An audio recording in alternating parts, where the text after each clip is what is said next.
Nah, jadi selamat siang kawan-kawan. Hari ini kita bersandar akhir Maret 2026 ya. Tanggal 29. Nah, saya mau sedikit menggambarkan ini suasana di kolam Labu atau perairan Labu, bukan kolam ya, tapi di sekitaran perairan berlabu di sekitaran Jeddah. Di sekitaran perairan Jeddah.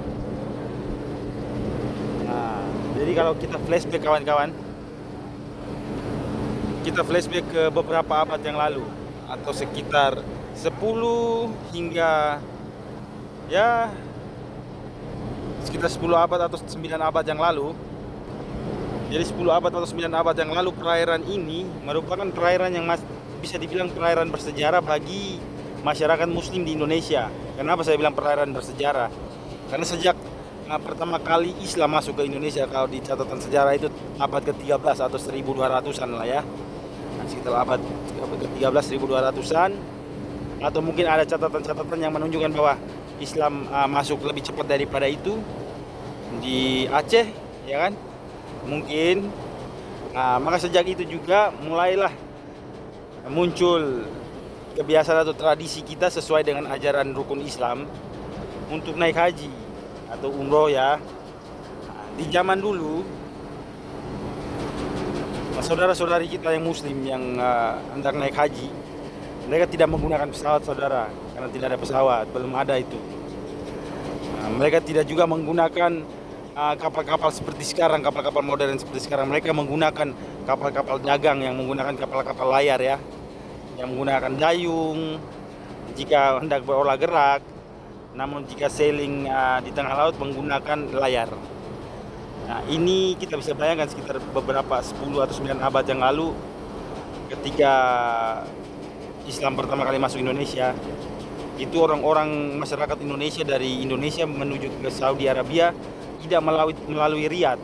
Jadi ada dua kota besar ya di Arab Saudi, itu ada Riyadh dan Jeddah. Nah, Riyadh itu paling ramai, Jeddah teramai kedua. Namun untuk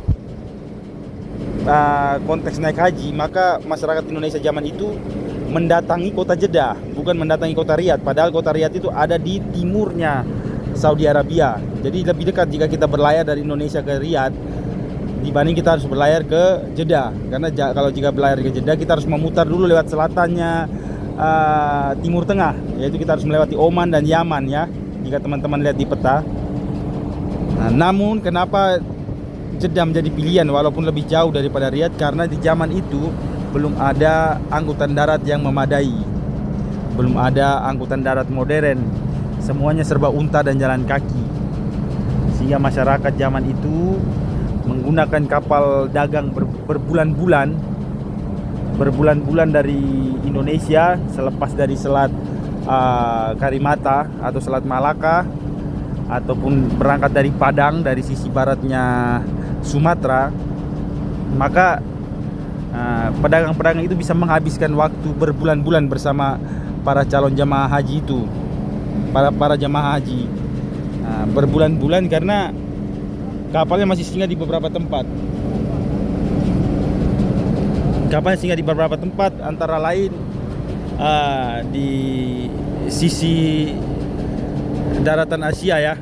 Itu jika sekarang kita melihat ada yang sudah menjadi negara seperti di Singapura atau daratan Malaysia sisi Sabah.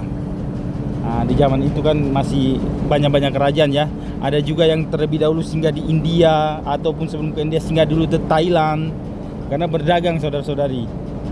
Ada juga yang singgah di Sri Lanka terlebih dahulu, kemudian dari sana berlayar, kemudian dari Sri Lanka dan India berlayar menyinggahi juga mungkin Oman dan Yaman ya, barulah mengarah ke Laut Merah, kemudian sampai di sini, dan disinilah di masa-masa itu kapal-kapal dagang itu berlabuh.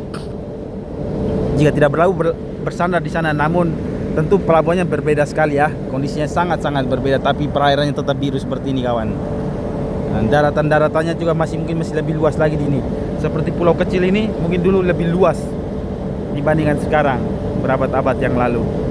Jadi Jeddah menjadi pilihan utama itu di saat abad-abad kerajaan ya, abad-abad zaman kerajaan di Indonesia itu. Kemudian setelah itu datang kolonial Belanda pun sama, rutenya masih sama, yaitu menuju Jeddah, namun menggunakan kapal-kapal uap. Nah, kapal-kapal uap ini tentu memakan waktu tidak lama seperti kapal-kapal dagang. Kenapa kapal-kapal dagang lama? Karena terlepas daripada memang teknologinya, teknologi tradisional dan kecepatan kapalnya pun lemah, pelan, tidak seperti sekarang. Mungkin kecepatan kapalnya cuma 5 knot hingga 9 knot. Namun kapal-kapal tersebut masih dulu menyinggahi beberapa wilayah karena berdagang ya, namanya juga kapal dagang. Tapi setelah datangnya kolonial, mereka datang dengan kapal uap dan berlabuh di sini. Jadi pemandangannya hampir mirip-mirip seperti ini di perairannya, karena kapal-kapalnya sudah kapal-kapal besi ya. Mereka berlayar di sini dan menghabiskan waktu ya berminggu-minggu karena mereka tidak terlalu banyak singgah. Mereka hanya singgah di seperti di Sabah atau di India atau mungkin jauh-jauhnya di Pakistan ya. Tapi Pakistan sudah terlalu jauh ke dalam. Jadi palingan mereka bersinggahnya di India atau Singapura atau Thailand atau Malaysia sisi Sabah untuk melakukan beberapa hal seperti karantina terlebih dahulu, atau suntik-suntik medis yang mencegah terjadinya wabah ya kan, pemeriksaan kesehatan. Jadi kapal-kapal tersebut datang ke sini. Jadi kenapa menjadi pilihannya adalah Jeddah juga di saat kapal-kapal teknologi modern seperti kapal uap itu hadir ya, karena di zaman kolonial pun di Saudi Arabia ini pun kendaraan juga belum ada. Yang ada juga mungkin punya Raja Salman, punya keturunan kali, nenek moyangnya Raja Salman. Karena dulu orang dari Jeddah ke Mekah atau Madinah, jadi tujuan ke sini tuh tujuannya Ka'bah ya, ke Mekah. Itu menggunakan berjalan kaki atau menggunakan unta jika orang itu banyak duit.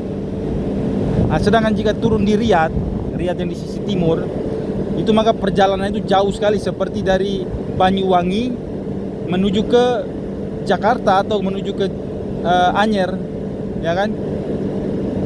Jauhnya seperti itu, sehingga Jeddah diambil menjadi pilihan melalui jalur laut. Ketika masyarakat hendak menuju ke Tanah Suci atau Kota Suci, maka ini menempuh waktu tidak lama seperti dari Riyadh menuju ke Mekah, karena waktunya mungkin cuma beberapa hari ya perjalanannya, jalan kaki atau naik unta. Jadi permasalahan di transportasi waktu itu. Sedangkan sekarang di saat kapal berteknologi modern muncul, artinya bukan kapal uap ya, itu tidak lagi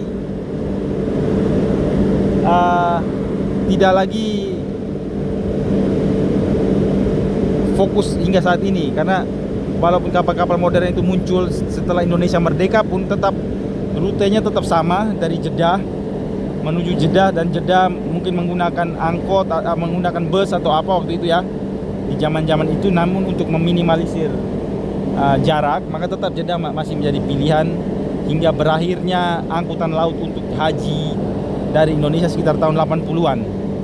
Itu terakhir kali ya jemaah haji naik kapal dari Indonesia menuju ke Saudi Arabia. Jadi ini saya tampilkan ini gambaran perairan di mana sejak zaman perdagangan atau abad ke-13 atau mungkin sebelumnya hingga tahun 80-an, 1980-an, ketika jalur jemaah haji itu menggunakan kapal laut, maka disinilah jemaah haji Indonesia kita maupun jemaah haji dari wilayah lain ya berlabuh ataupun bersandar. Inilah perairan bersejarah untuk jemaah haji Indonesia berabad-abad lamanya. Namun setelah munculnya penerbangan murah, penerbangan yang ramai, industri penerbangan sudah mulai menancapkan kukunya di udara sana atau di darat, maka jalur laut itu dilupakan karena tidak efisien dari segi waktu. Harga pun tidak terlalu berbeda jauh. Jadi sekali lagi inilah, kita bisa bayangkan gimana berabad-abad yang lalu atau berpuluh-puluhan tahun hingga berpuluh-puluh tahun yang lalu kapal-kapal dari Indonesia datang dan berlabuh di sini. Oke kawan, semoga di lain waktu dibuka lagi jalur haji umroh menggunakan kapal laut, tapi kapalnya jangan yang kecil-kecil dong. Minimal kapal yang GT-nya di atas 20.000, GT di atas 20.000, karena selepas Selat Malaka dan Karimata, lepas Laut Andaman masuk keluar dari Laut Andaman sudah mulai gelombang tinggi di Samudra Hindia. Jadi sekian kawan.